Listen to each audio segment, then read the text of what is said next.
Hello. Can you hear me? I can hear something. I may have to switch over to my headphones before too long, but yeah. All right, Charles.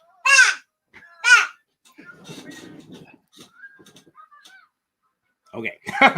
All right. This is episode 95 of Comics and Variety. I'm Doc Hogg with our boy Great Lott, also known sometimes as Mr. Optimism. Is that correct? Every day, in every way, the world is getting better and better. Okay. I'm going to fiddle around a little bit here with just the graphics for a second. Okay. Just for a moment, I want to see what happens when.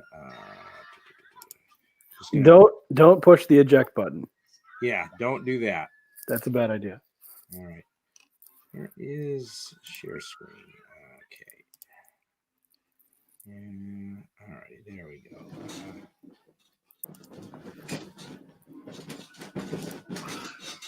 All right. There we go. Okay. Just to let you all know, this is one of the comics Jeremy and I are going to be reviewing here this evening, Downcast, and also real quick here, Savage Sasquanaut.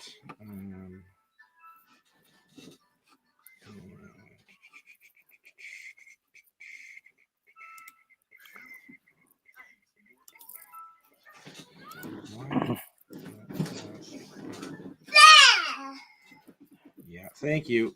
I think he is the villains that were about to attack us have been scared off. Yes, I think so. Okay, and here is Savage Sasquanaut. A couple of housekeeping things first. Jeremy, what was the deal with your crawl space today?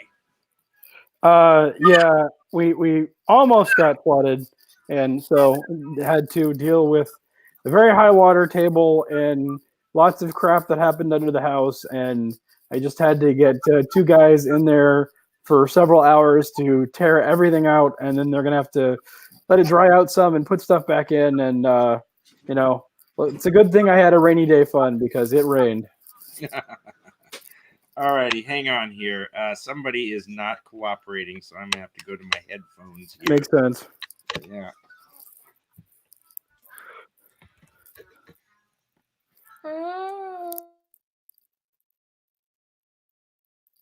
So,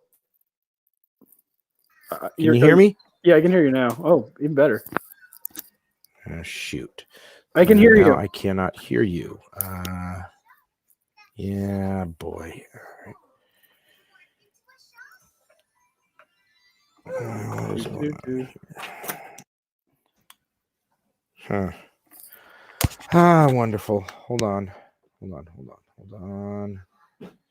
Can you hear me now? Can you hear me now? Can you hear me now? Boy, I gotta love this stuff. I'll unmute. Can you hear me again? Yeah. I can hear you. You can't hear me? I don't know, Charles. My microphone's out. All right.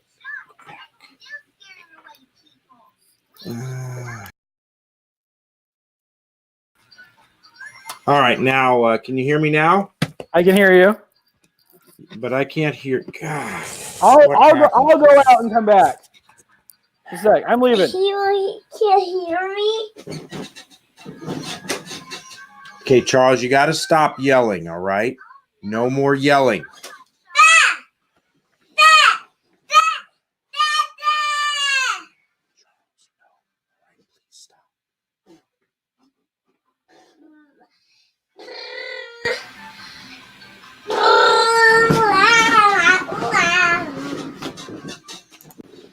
Can you hear me now? Yes, can you hear me?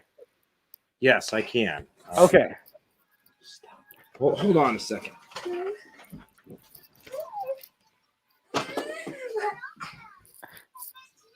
Hey, I need you to stop. Okay, Charles, I will let you on in just a minute, but you gotta stop yelling, okay? I got some things I gotta take care of.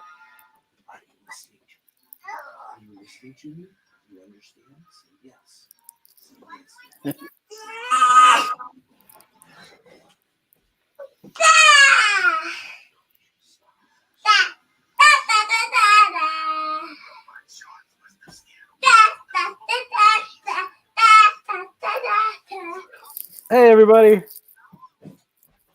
how you doing? We are going to be reviewing Savage Sasquanaut in a minute here. Hold on just a second. Doc, I have an idea. No, okay. It's gonna happen. It's any day now. We are gonna review. The problem is, if I say what I want to say, it'll ruin the first page. I don't think I should ruin the first page for you. That seems wrong. I mean, we'll show you the first page, and thereby not ruin it. I think. I don't know. Boy, that sounded better in my head. How do I tell Vanessa about this? I actually have an in-law named Vanessa, and at one point I said something embarrassing, and then I said, "How do I tell Vanessa I have no internal monologue?" And she had never heard that one before, which I don't understand at all. Makes zero sense, but oh well. I mean, maybe they never played that movie in Canada. It's possible. Hard to say, though. All right, he's coming back on. Let's see what happens. Do. Can you hear me? Yes, can you hear me? No, I can't hear you again. All right, wait. I'll go out and come back in. Just give me a sec. I can't hear. Just it's fine. All right.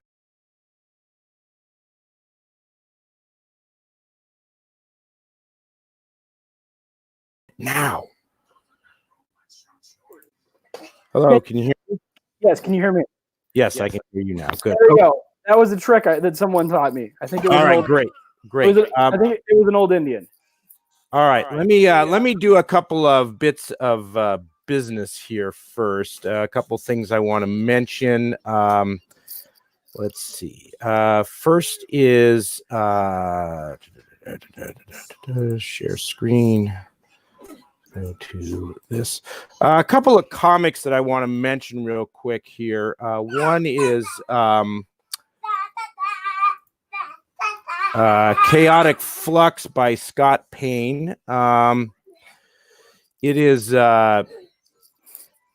currently funding on Indiegogo. On Indiegogo, yes. What do you like about this comic? Because you mentioned it today, and I'd almost forgotten about it, even though I reviewed it a couple of months ago.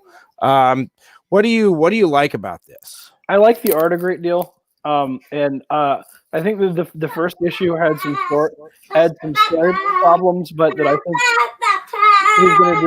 he'll do a pretty good job of learning from the first issue. And you know, it's a quite good art. All righty. The concept is fun, so you know. Yeah. Okay, let me get another one here.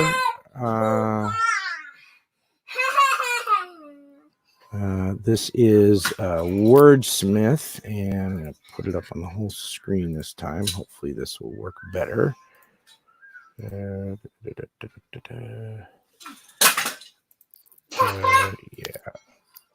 Okay, and no, that is not working. Now let's try it again here.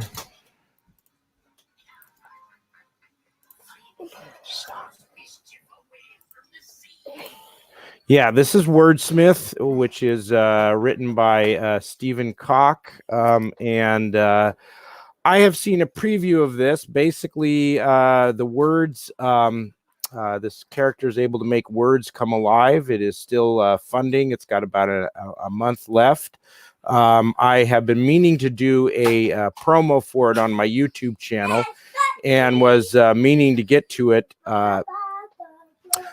this weekend, but unfortunately, as you can probably tell a little bit from my voice, I'm still suffering from a bit of laryngitis, which I came down with this weekend, and it was actually getting better yesterday. But then I had to gather a bunch of paperwork for my taxes, and naturally a bunch of expletives flew out of my mouth at maximum volume, thereby exacerbating the problem again. Yeah. And and let me just do one more here. Or in the current parlance of the day, hose mad.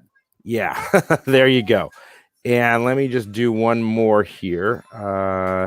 Can I say something about Wordsmith real quick? Oh, please do. Let me bring that back up. He did another comic that was on Indiegogo that I bought and read. It was good. It was well written. The art was good. It wasn't great. And I wrote to him and said, hey, it was good. Is he upping his game next time? And he actually sent me some examples, and he said, oh yeah. And then he was doing this Wordsmith comic, and he just said, hey, I'm doing this. We need some people for background. Could you send us a photo of maybe you holding your daughter, and we'll put that in the background. And we're not you don't have to buy it. There's no obligation. We need a model. Yeah. And I said, okay, here you go. And so then they've sent me a picture of it. I haven't released it publicly because it's being colored. But they put me and my daughter in the background of this comic with no obligation to buy. And I said, well, I'm buy it obviously, and promote it. So it looks like a fun all ages book, and I like getting all ages books so that at some point she can read it rather than yelling. Yeah. Okay, and last one here that I want to mention real quick.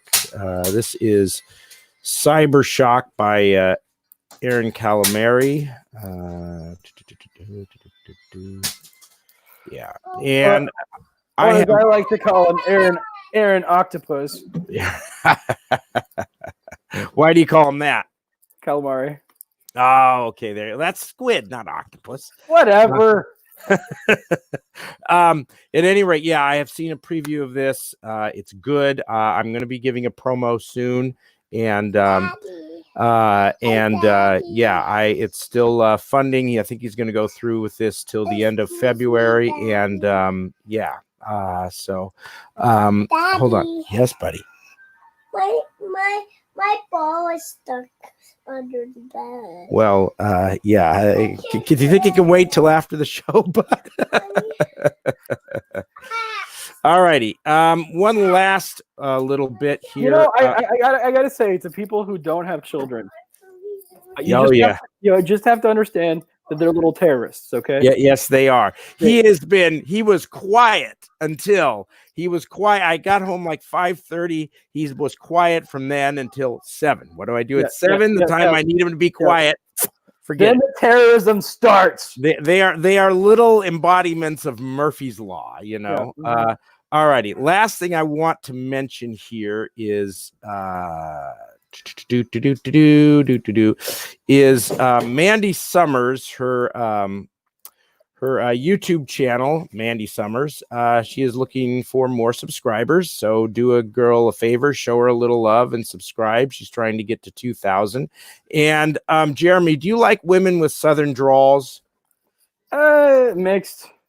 Oh, come on. Well, believe me, you have not lived until you've heard the word fire bitch said with a southern drawl. Like and I fire bitch. Oh, well, don't worry. I've got it queued up right here. So hang on just a second here. All righty.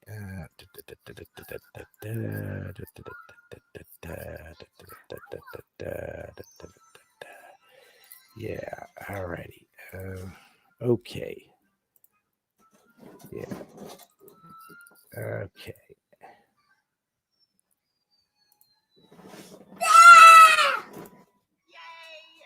It was fantastic. So your book, Fire Bitch. What an awesome name. Where did you come up with the name Fire Bitch? Oh yeah. Oh, fire bitch.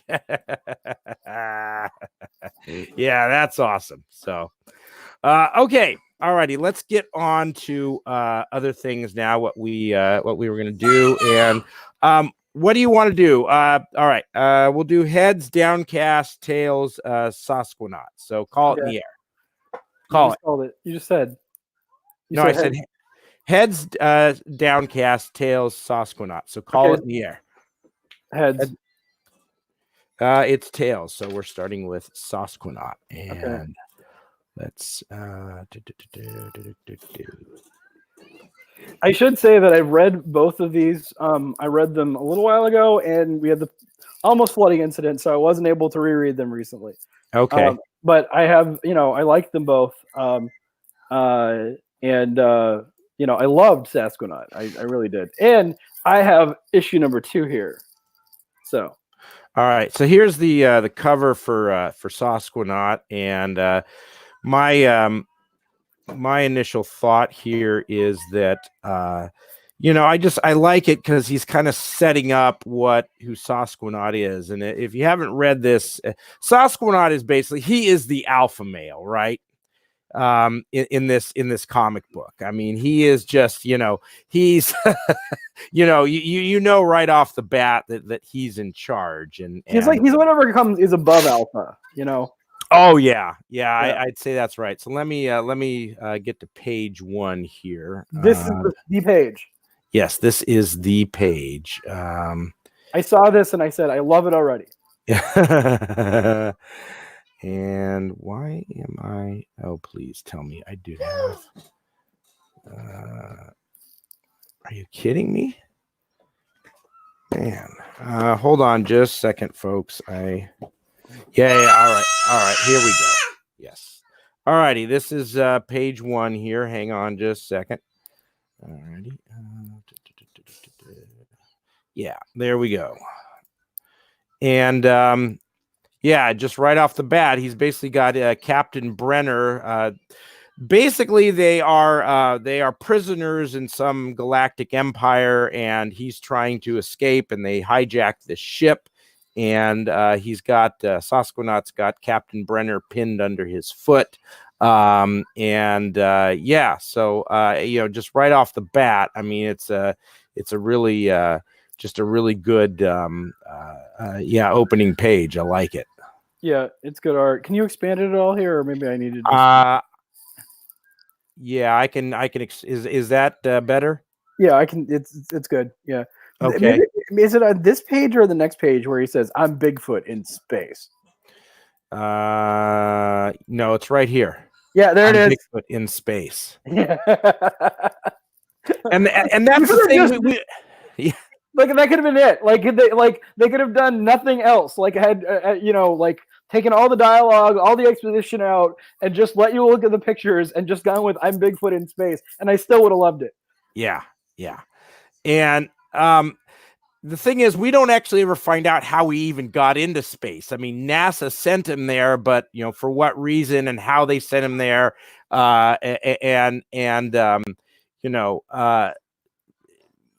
so there's still a backstory here to be told, which is awesome. All right, let's move on to a different.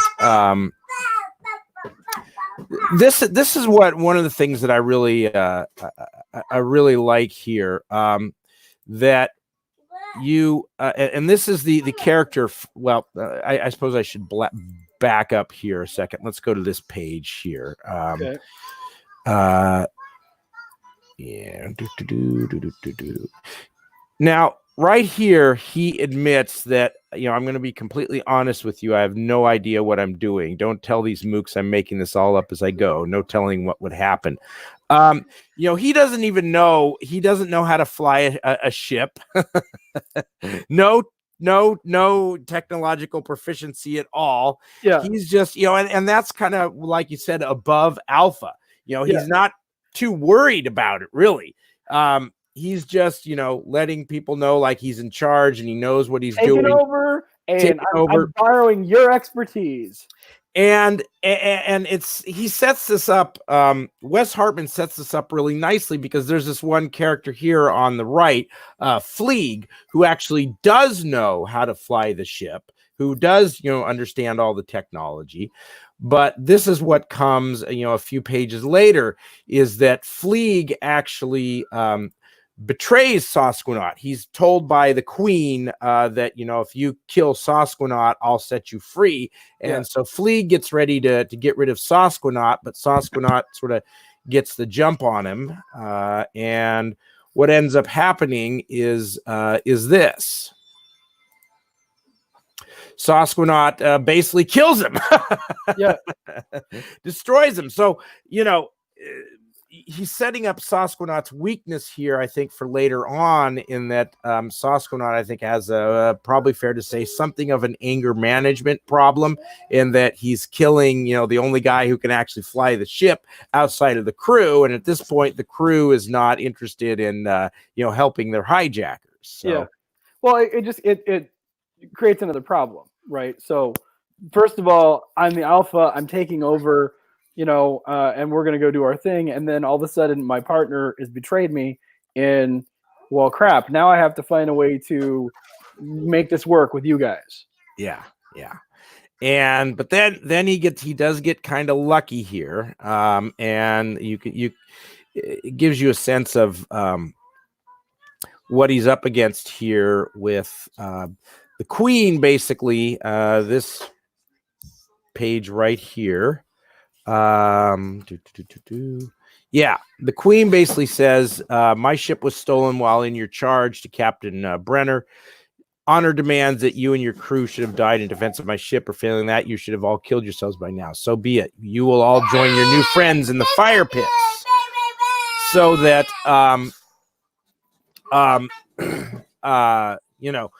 basically now she's given Brenner a reason to defect, because if he actually does try to take back the ship, he's going to die too. So now he actually does have a pilot. Yeah. And I really like the what they do with Sasquanaut and the Queen. They're these like wonderful foils to each other. Yeah. And they're both very impetuous. And they're because of that, there's all kinds of things that end up happening that wouldn't normally have happened, like what you described here. Yeah. Like they're like, well, I mean, we didn't want to go along with this guy, but that or a fire pit. Yeah. And let me where is I like this. This may have been my favorite, quite possibly my favorite part here. Is this what I'm calling, is that a queen in your pocket, or are you just happy to see me? The queen is communicating through this ball, and Sasquanaut seems to think that if he puts it in his pocket, it'll stop the image, but it doesn't. It doesn't work. I really thought that would work. So again, the impetuousness here, and it's really a very clever, very nice scene, I think. Yeah. No, it's really great to just see them, going like this. And do you have issue number 2 or? Oh yeah, I do. Okay. The one of the things that is I get it, like issue number 2 was a setup issue, and so you don't see the Queen in issue number 2, which is disappointing to me, just because it's so great when she and Squatch are going at it. Yeah, I mean, issue 2 does kind of slow down a little bit. It's just kind of an exploration of the planet they're on, and you're right. It's to me, it wasn't quite as good as issue 1. I mean, I really enjoyed issue 1. Now, if it's setting up something better in issue 3, hey, that's fine. I mean, when you have multi-issue comics, sometimes I'm going to review a George R.R. Martin comic that's nothing, issue 1 that's nothing but talking and talking and talking, and it sucks. Issue 2 of Sasquanaut does not suck. It's still pretty good. So yeah, it's just there are going to be you should always open hard with a comic with a new comic book. You should get people just as Mike Barron says, grab them by the throat. Yeah. Savage Sasquanaut does that, but then once you have them by the throat, you got to let up a little bit. Yeah, and Okay, here. Let's see. What else do we have? Let's take a look at this was one of my favorites from the issue 2. And but let me set this up with here with this one, which I can't remember if this is from issue 1 or 2, but let me share it here real quick. All righty. Yeah.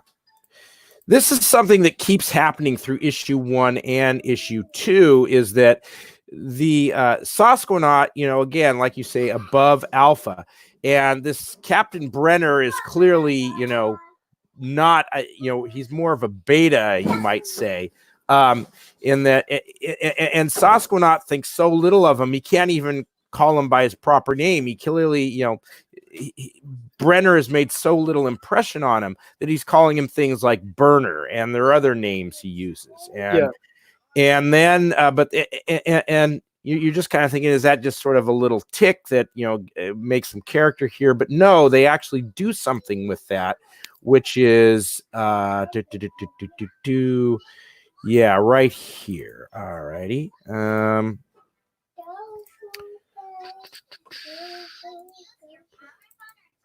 Yeah. So there's this arm wrestling scene, and we'll show that a little later, but that Captain Brenner wins, and however the bet was basically their lives, and it was definitely his life. Yeah, it was his life. He was Sasquanaut was betting his life. So Sasquanaut, was and Brenner gets mad and he pops him one here. Now I don't think it really hurts Sasquanaut very much, but you notice after Brenner actually stands up for himself and shows that he's got a pair. Yeah. What happens next? Nice hit, Brenner. Yeah. Now all of a sudden he's remembering his name. No, he was. I think he was intentionally mangling the guy's name as a way of belittling him. Yeah. Well, maybe he was. But which still shows that he hasn't made any impression on him. But now he's made an impression, and like literally made an impression. Yeah, literally and figuratively, and I think it'll be very interesting to see how that develops in the next comic.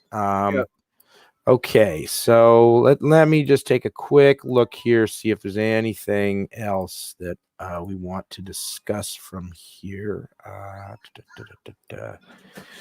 No, I don't think so at this point. I think we've covered just, I would definitely say that when issue 3 comes around, if you've not gotten issues 1 and 2, I would get them. I mean, this is really a top-notch indie comic. This is, we talk about Comicsgate and what it's about. I think this one is definitely what Comicsgate is about. It's very, very good.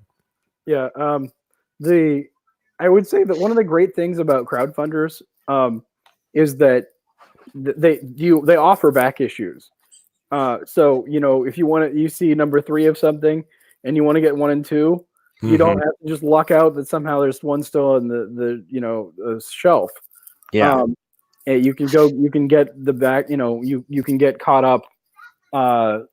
Johnny on the spot in a way that is just really actually kind of difficult to do through comic book stores these days. Very, very much so. And that by the way isn't the store's fault. It's Diamond sucks so hard at reorders that they basically auto cancel the vast majority of when people say I want to get more back issues of this. When retailers try to do that, Diamond just doesn't even process them. Oh boy. Well, it doesn't terribly surprise me, but I'm lucky. I've got a very good comic book store not too far from here, from Annapolis. It's a little bit of a hike, but it's so good. Called Third Eye Comics, that I went in there and they were missing an issue of The Last God, and they were able to order it from another store for me. So I'm fortunate, I guess, in that way. Anyways, before we move on to Downcast, why don't you tell people what we are planning on reviewing next week? Oh, what did we agree on?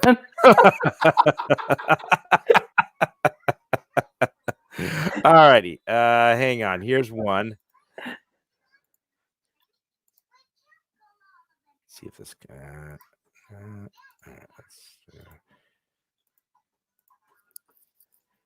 Yeah, we're going to do Bric-a-Brac by Ryan Hack, which looks quite good and is an interesting take on a Christmas story. And then do you now remember the other one? Nope, sorry. All righty. The other one is Brian Kriskow's Six Gun Gorilla. Pew, pew, pew, pew, pew, pew, pew, pew, pew. Yeah, a gorilla trained to be a target shooter, and then his masters get killed, and he's out for revenge. So, it's basically Clint Eastwood with lots of fur.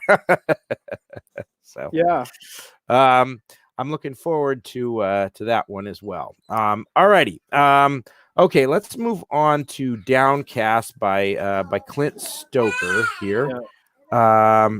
Yeah. Sorry, that what I wanted to do here. You were playing peekaboo. Yeah, I was. I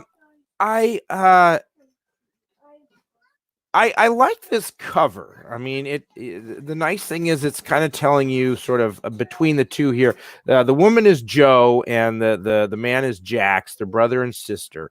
Yeah. And they are concerned with trying to get their dad out of prison, who was imprisoned for, as we later find out, he was imprisoned because he was set up because he was a whistleblower.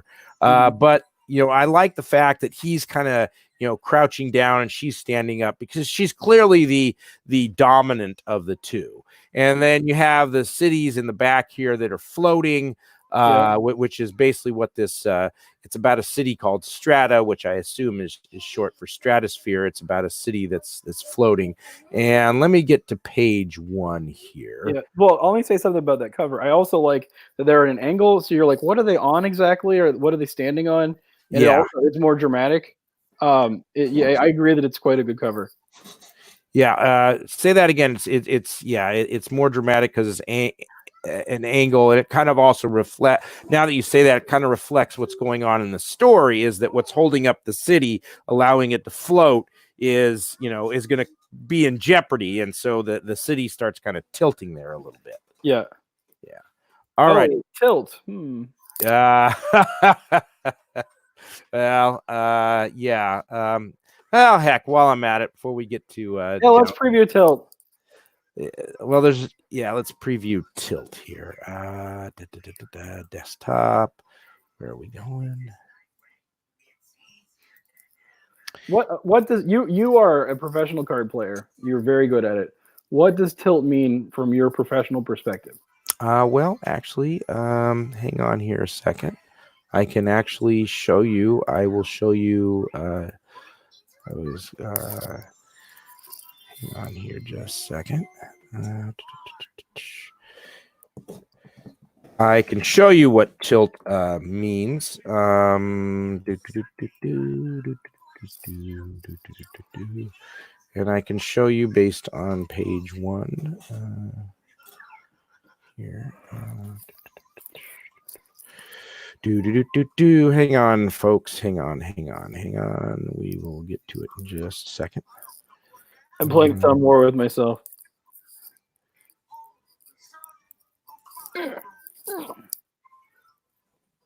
All righty, here we go.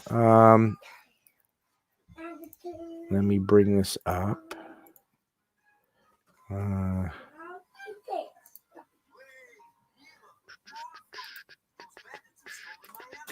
right. Can you see that? Yes. Should be able to see that. Okay. If you look there, it's right on the very first page. It's a mental state in poker during which emotion dictates your play instead of logic and reason. And basically, it's bad. Yeah, it's bad. It's basically when you have it is usually brought about, and it's usually involving negative emotion, anger, unhappiness. Basically, it's brought about when you have a very strong hand, you're way ahead, you're likely to win, and then they catch a perfect card. You're ahead 95%. There's only a 5% chance of them winning, and they catch the one of two cards that lets them beat you, and that happens maybe once or twice, and you go on tilt. You get angry and you start, playing that way. And tilt can happen the other way too. You can be doing so well that you get overconfident. And that doesn't happen as often, but overconfidence is a form of, and you start playing, a little too loosely. That's a form of tilt as well. And that's really why I called this my comic book Tilt, is that because the character arc, the main character Jennifer, and let me bring up the cover here. Yeah, just a second here. And yeah.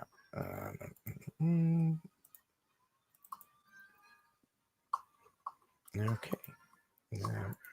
The main character Jennifer here, it's going to be, her character arc is going to be a very it's going to be an emotional one. I mean, she has to eliminate these mobsters who killed her father, and right off the bat, she is, she's scared to do it. And I mean, of course, who wouldn't be, right? But emotionally, she will eventually go from being scared to, actually getting off on the adrenaline rush associated with it. And there's a hint of that toward the end of the comic, that, something's beginning to go. But also, one of her other weaknesses is she's kind of reckless and impulsive, which is going to have consequences as well. So that's some of her character arc, going from reckless and impulsive to someone who's a little more careful. Would you associate reckless and impulsive with tilt? Oh yeah, definitely.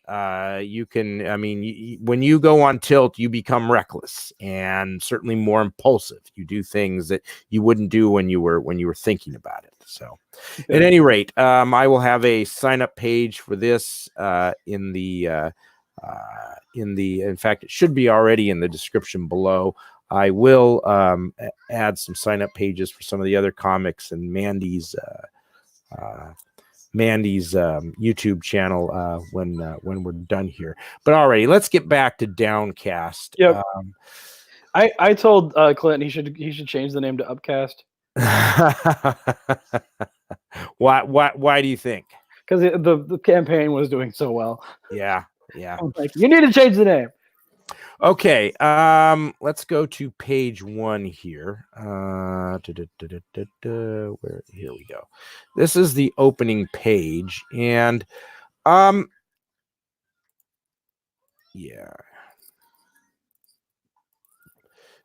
this is the opening page, and basically starts with this cult called the Deadliners, and they are trying to steal something called the Orb, which is basically responsible. It's in the top of this this building. It actually looks kind of like a temple, really, and it is responsible for holding up, for allowing the city of Strata to levitate. All stratospheric and stuff.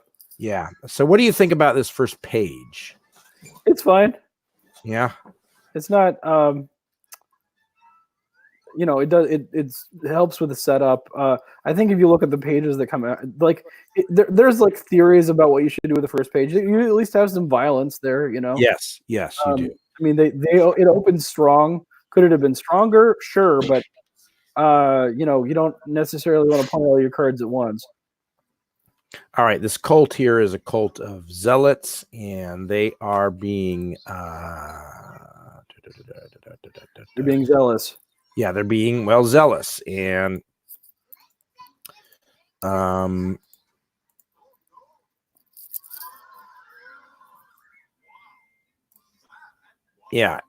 they are basically being led by this Senator Rise, Wrize, who is himself a zealot. And there is something here that this orb is, I don't know, I guess it came from some sort of goddess that they're referring to as Mother. And they want to get a hold of the globe, or the orb rather, for basically to somehow, I guess what they want to do is get rid of all the corruption that is in the city. They're clearly these kind of religious zealots, and they're not like most zealots. They're not in any way tolerant of imperfection. And so they want to get a hold of the orb to presumably somehow eliminate the corruption in the city. Yeah. I like the Senator Rise. He's a very, very insidious character. Yeah. And I don't know if I don't think we should spoil it, but there's a point of great violence that he meets out that you didn't see coming. Yeah. That just has you. I was taken aback. We're talking about the piranha. No, not the piranha. Although that was kind of I was taken aback by that. Yeah, I mean there are various points, but at one point he meets out violence to someone that you did not expect. Yeah. And it shows you just how vicious he is. And I thought that was very, very effective. Okay, I know exactly. Yeah, we won't give that away, but I know what you're talking about there. I almost copied that page, but all right. Let's talk a little bit about how Joe and Jax get the orb. Well, this was somewhere around page.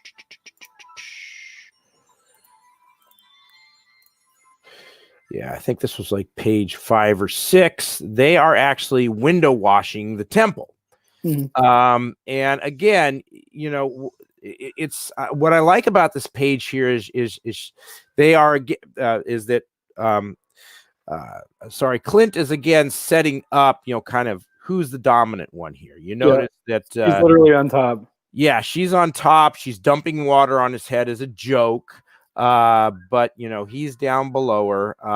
And again, showing that she's kind of the driven one. And setting up the characters very nicely. I think that her weakness is that, and I'm going to show this page here, is that she's very headstrong to the point of almost being, I think it's fair to say, being obsessed, wouldn't you say? Sure. And that she's obsessed with, basically freeing her dad. This is a scene after they've gotten a hold of the orb. And the city's now tilting because the orb needs to be in the temple, which I don't remember it. If he made clear whether the temple is sort of the center of the city, and so the orb needs to be there to hold it up. And he's saying the temple draws energy from the orb, right? I see. It can't get any other way.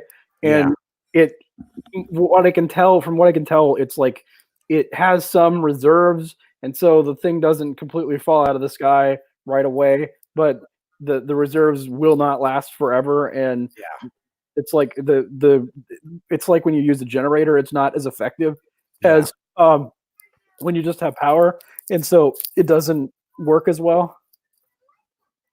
Yeah, and you can see here she's wondering what's happening, and he's saying if you would stop letting the orb go to your head and look around, you would see the city is sinking. We're putting everyone in danger. And she's like, we just need a little more time. She'll get dad herself. How can you just ignore this? If Strata falls, it'll be your fault. And it sets up, again, she's kind of headstrong to the point of being obsessed almost. He is definitely the more anxious and worrying one. Jax is, and kind of almost acts a little bit as her conscience, which is a very nice way of setting it up. Yeah, he's kind of the Jiminy Cricket here. Yeah. One of the things I liked about what the thing that they want, I'm sure some people are watching this had horrible parents that sucked, that you don't want to talk to or whatever. But most people had at least decent parents. And if your parents got thrown into the clink on trumped up charges, you would want to do pretty much whatever you could to get them out. Yes. And I like that how that's set up here. It's set up in such a way that you're on their side. Like, you can understand what they're talking about. They're like, well, we don't want to fall out of the sky, but we want to get dad back. Yeah. But we don't want to fall out of the sky, but we want. Now, I'm going to show a couple of action scenes here. This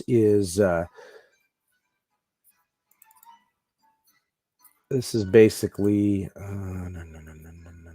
yeah, basically how they get the how they end up getting the orb. Alrighty.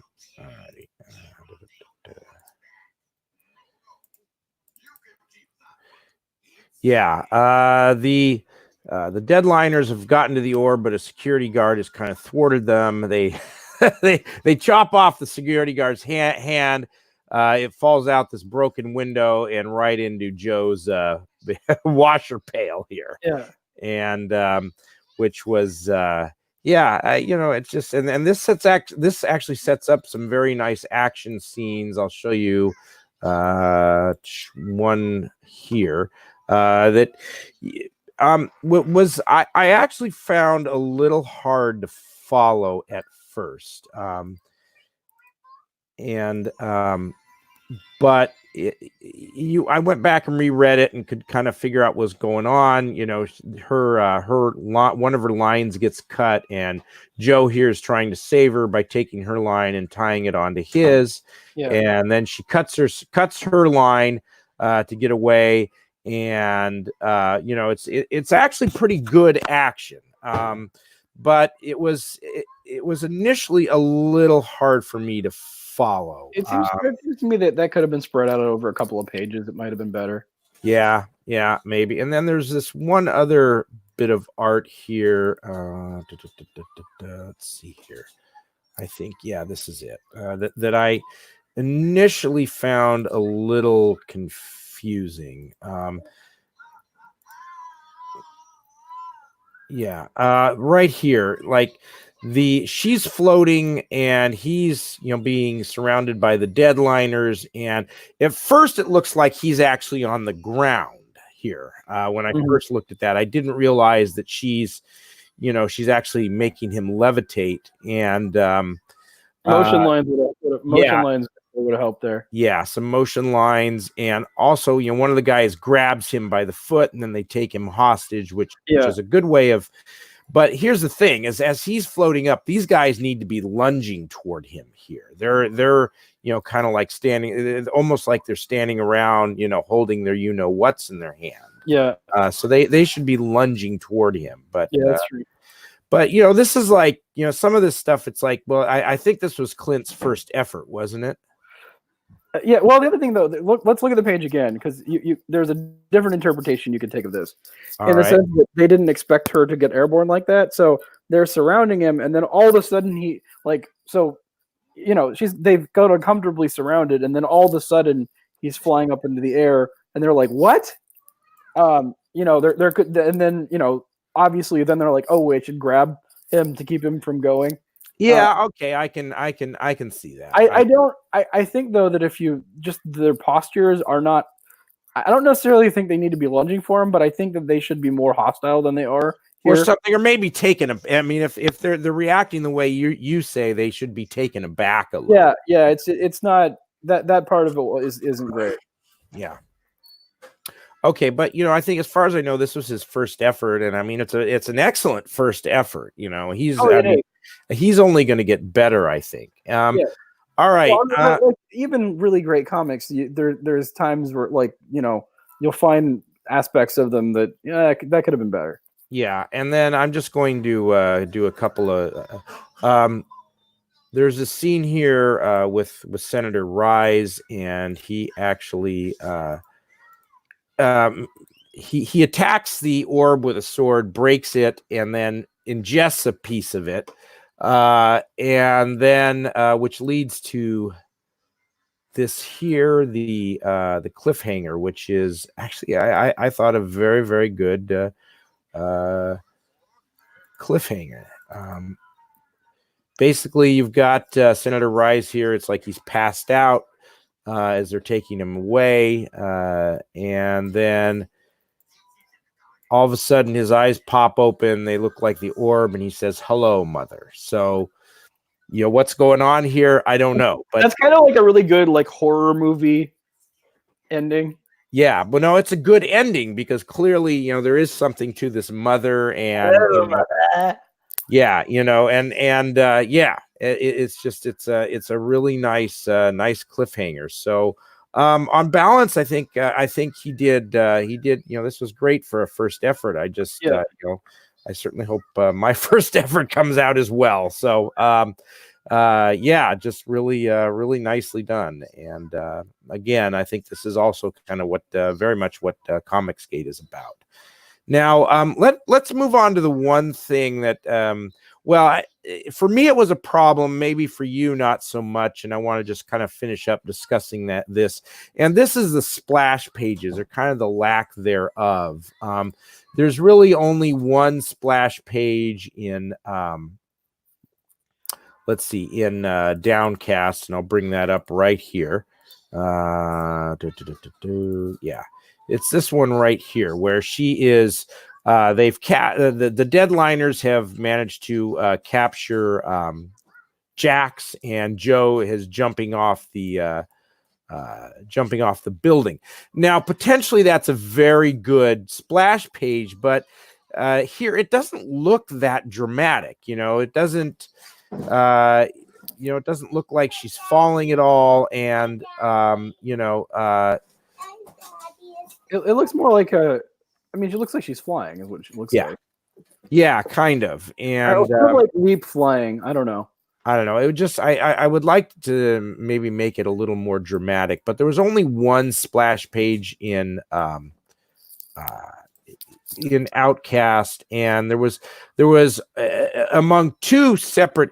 And I just should say that I actually asked Clint about that the other day on Twitter, and he said, look, I'm just trying to tell as much story as possible. Yeah. And hey, I get that. Okay. You've got to be worried about printing costs when you're doing this as well. So trying to add in extra pages, and when you're doing editing, it can be hard. I was trying to, I've got 3 splash pages in mine, but it was hard getting it down to a number that's divisible by 8, which is kind of what you want to do for the printer. So yeah. At any rate, I get that. And here are the ones for we'll do both of these here for the double splash, and in two issues of Sasquanaut, these were the only splash pages in that one. Yeah, here's half of it, and you can see Brent. This is the Brenner arm wrestling scene. Yeah, if I can just show people with in one, you can see the whole thing here. Let's see if I can. I don't know. Can you see it? Hold on a second here.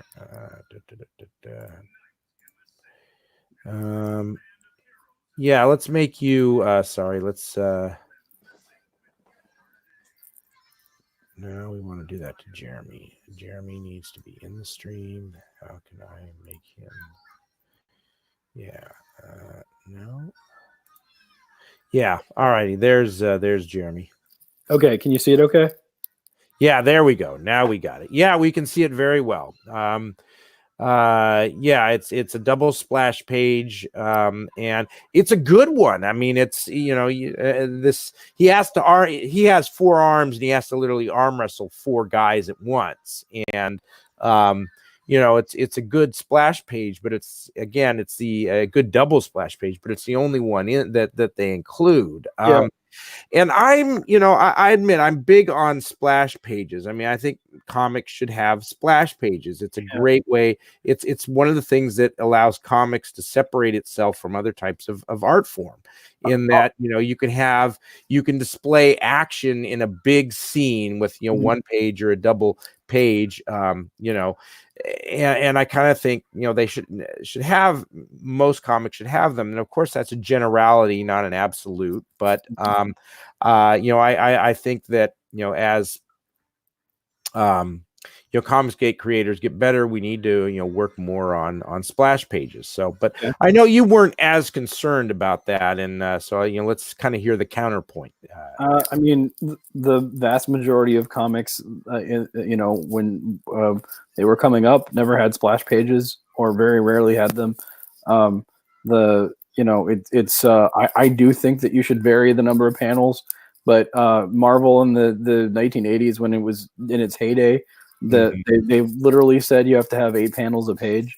Now they broke the rules occasionally, but they were Jim Shooter was very anti-splash page. The double splash page, if you're going to do it, there are 2 places in the comic you should think about doing it. Okay, so not the first page, obviously, but the pages number 2 and 3. They don't have one here, but that's an ideal place for a double splash, or right in the middle of the comic when you open it up, and that's what I just showed you guys. Yeah. So they did put it, one of the places where you should think about putting it. Yeah. Well, I recall a recent issue of the reboot of Morbius. I think they did the double splash page around page 4, 5. It was either 4, 5 or 6, 7, and it was a great splash page. I mean, it was absolutely dynamic and horrifying too.